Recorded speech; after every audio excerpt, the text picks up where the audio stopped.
السلام عليكم ورحمة الله تعالى وبركاته. halkan waxaa ka hadlaya Faysal Yuusuf Ismaaciil Nuur.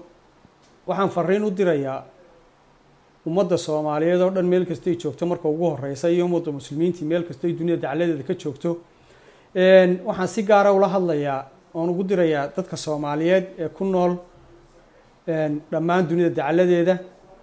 maanta waxaa ka dhacday wadanka Denmark arrin aad u xanuun badan waliba gaar ahaan magaalada Odense la yiraahdo magaalada saddexaad waxa dhacday hooyo Soomaaliyeed oo la yiraahdo Rooda Cawil Daahir ayaa waxa laga qaatay 6 caruur ah oo dawladda Denmark ka qaadatay sharci darro iyo bareed ay u bareeday baanay kaga qaateen caruur doonis inay iyo nacayb caruurta ka qaataan iyadana wadanka ka saaraan. waxa lagu xukumay in wadanka laga saaro caruurtana laga qaato. waxa dhacday hooyadaas been abuur baa lagu sameeyay waxa lagu been abuurtay inay caruurta dishay oo ay wax ku dhifatay. dhakhaatiir soo cadeysayna kow ma jirto, iskuul soo cadeeyayna ma jiro. labadaasaa soo cadeeya ama iskuul ama dhakhaatiir baa soo cadeysa qofka marka la doonayo in lagu soo cadeeyo inuu dilmo ama ay wax ka dhaceen. kamay dhicin arrintaas. walaa dhakhaatiir baan soo cadeynin walaa iskuul baan soo cadeynin, midna may soo cadeynin. si bareeda oo xumaana oo been abuura ayaa Rooda looga qaatay caruurtii. 6 caruura oo 3 ka mid ay aad u yaryar yihiin ayaa laga qaatay. waxaana lagu xukumay in wadanka laga saaro laga mastaafuriyo. maxkamaddii koobaad baa xukuntay, tii labaadna way xukuntay. wadanka Denmark kamay dhicin inta hooyo laga qaato caruur haddana oo waliba disciple oo way lug laadaho lugba Rooda way lug laadahay oo dadka waa disciple. waxa loo qaatay looga dhigay in la mastaafuriyo caruurteedana loo qaybiyo dad qoysas dheenasha loo qaybiyo oo ay halkaa ku korsadaan.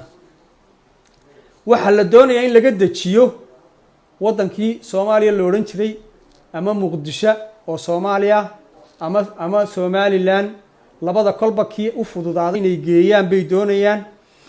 Rooda waxaan leeyahay insha Allah bidmillaahi kariim waxa la doonayaa in laga hawl galo oo cid kasta oo Soomaaliyeed ay ka hawl gasho oo arrinta ay ku baajiyaan. may dhicin inta qof caruurtiisi la qaato in waliba wadanka laga saaro. caruurta waa kaligeedna waa hooyo kaligeeda caruurteedii caruurtan ma jooga aabahood halkan. qaar waa agoon oo aabahood u dhintay, kuwa waaweyn, kuwa yaryarna waxa weeyaan aabayaashood ma joogaan. dabata qoysas gaalaabaa loo qaybiyey oo loo geeyey oo imika haysta. hooyadana waxaa la doonaya in la saaro Rooda oo la mastaafuriyo wadanka laga saaro. markaa fariintan halka ka dirayaa waxay tahay marka ugu horeysa maamulada ayaan u dirayaa. waxaan leeyahay war arrintaas murugada leh ee soo korodhay ee bilowga ah kolley qaar kalena way ku xigi doonaane ha laga hawl galo oo bal at least maamuladu marka erbodhadooda laga dejiyo Rooda halkan aan ku soo dhigi doonaa sawirkeedii iyadoo askartii wada oo hareeraha kaga jirta dheenashka ayada cadayd. waxa la doonayaa in la yiraahdo war caruurteedii soo raaciya.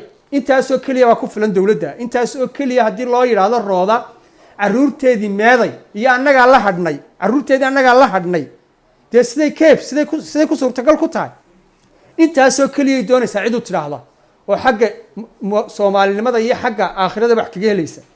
markaa fariintan halkan ka diraya waxay tahay arrintaa ha laga hawl galo.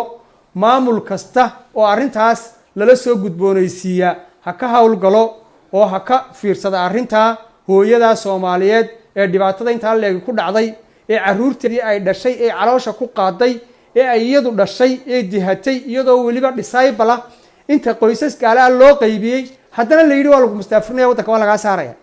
arrintaasaan doonayaa maanta inay la wadaagtaan. waa maalin Isniina bishii 8 ay tahay 9. waxaan leeyahay arrintaasi arrin aad u xanuun badan oo aan hore Denmark uga dhicin.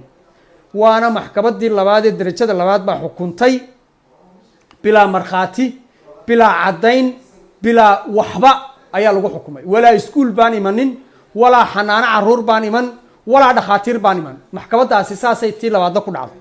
waa sharci darradii ugu xumayd ee Denmark ka dhacda. waliba magaalada aan deganay Odense weli may dhicin hooyo Soomaaliyeed carruurteedii la qaatay in la yiraahdo wadankana waa laga saaray adigoo Soomaaliya laga tuuray yani waa arrin aad u xanuun badan waa arrin aad u xanuun badan 200 oo qof oo Soomaaliyeed oo gobol kasta ka yimi baa maanta joogay wallaahi billaahi 200 oo qof oo gobol kasta ka yimi Soomaaliya qabyaaladii waxa maanta arrintu way ka tagtay ayaa joogay meesha marka waxaan leeyahay arrinta xanuunka badan leh laga hawl galo oo cid kasta oo lala soo hadlay la gudboonaato iyo airport kasta lagu qabtaba arrinta laga hawl galo laga joojiyo oo ha la yiraahdo at least wadankeedii weeye waa keeni kartaan waa wadankeedii waana keeni kartaan muqdisho ka dajin kartaan hargeysa ka dajin kartaan boosaaso ka dajin kartaan garowe ka dajin kartaan waxa la doonayaa caruurteedii inaad soo raacisaan والسلام عليكم ورحمة الله تعالى وبركاته. Forbindelse med menneskerettigheder, domstol og forbindelse med at din sygdom og andre muligheder for at måske ligesom tage dig op på vores ret. Når der er den mulighed, at din sygdom gør, at hun ikke kan blive sendt hjem med den tidspunkt, så er det en anden situation. Det ved vi ikke noget om nu.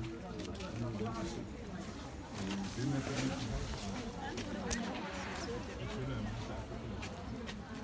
Vi kan gå til din forhøjstret, og så få et afslag der. Bagefter kan man indbringe dem for menneskernes domstol. Har du nogen idé? Ja, har du nogen idé om, hvor lang tid det kan tage de her procedurer?